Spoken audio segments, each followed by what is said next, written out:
So I see families, and that's one thing I like to say. It's like we joke in our office that women and children come through the front door, but men will sneak you in as well, because it is all about having a healthy family. And it's also about families that are healthy together get healthier properly. They have common traits that they all do to be healthy. On the flip side, families that often have one sick kid, normally the family has more issues and health issues. It's interesting how it goes together. So I really want to just give some advice for things that you can do at home to be healthier for yourself and for your family. And as we raise our kids and grow our kids, that they're even healthier. The first thing I'm going to say is move more. It's a simple expression, but it means so much. Our bodies are meant for movement. As soon as we stop moving, we start slowly dying. And so we're meant to move. And so my answer is get out and move more.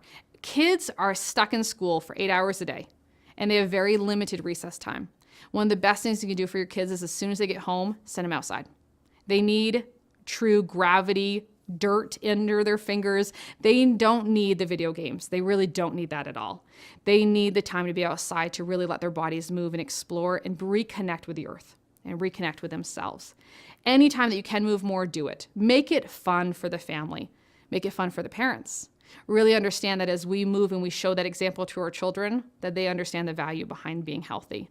One thing we've done in our family is we started running together. Now my kids are old enough that we can run. I'll shut the younger kids down at 3 miles, but I'm training for half marathon with my older child. And that's such a value of time and a relationship with him that I get to have, but it also pushes both of our experiences. It pushes both of our motivation to learn that distance. That's a valuable thing to do with family. And so I highly suggest that families do something like that. You don't have to go to a half marathon, but do something that's going to be powerful for you. In addition to moving more, the next thing I recommend is that we eat well. Now, nutrition is hard to deal with. We get advice from one person that completely contradicts another person, and that is so frustrating. So I'm going to keep it really simple.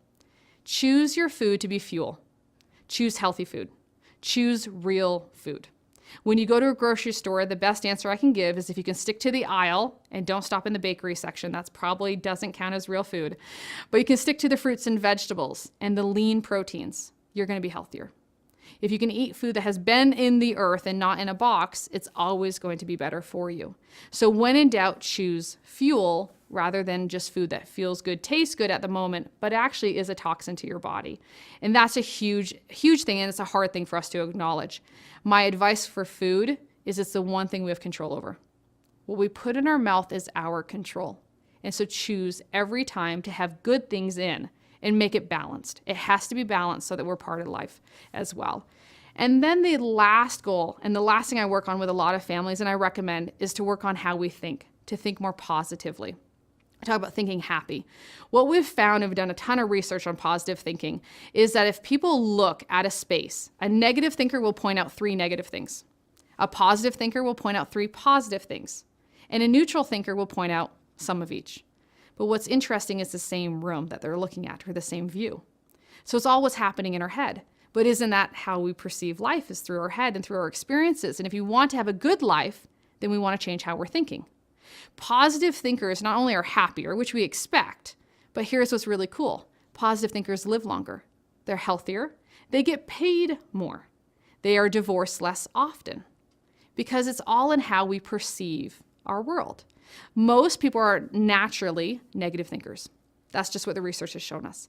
But one of the simplest ways to become a positive thinker is to start a gratitude journal. Start writing down 3 things a day that went really well. 3 things that you're grateful for. Because what it does is it starts shifting you from being critical of what happened to instead of a place of gratitude and thankfulness of what has gone well. And what happens when you start looking for good things, you find more good things. When people come into our office to be adjusted and to be taken care of, I have them focus on what's going right with their health, rather than always focusing on what's going wrong. Because isn't this world enough of that? Let's give everyone a chance and a place to be in a positive mindset, to realize that as we think positively, things happen quicker. And it's all about taking control of our lives and our health. What an amazing life we have. We choose it. Everything we do every day is a result of a conscious or unconscious decision and thought. So why don't we choose more consciously the life we want to lead? A lot of people struggle first of investing in their health. They don't always know it's worth it. It doesn't pay off all the time. Well, the research has come out on that one. Truly, an ounce of prevention is worth a pound of cure. They found exactly that ratio. For every dollar someone spends on prevention or wellness, they save $16. Most people blow through all their money in the last 5 years of life, trying to maintain a life that to me isn't even a quality life that we want. What if we instead chose to flip it?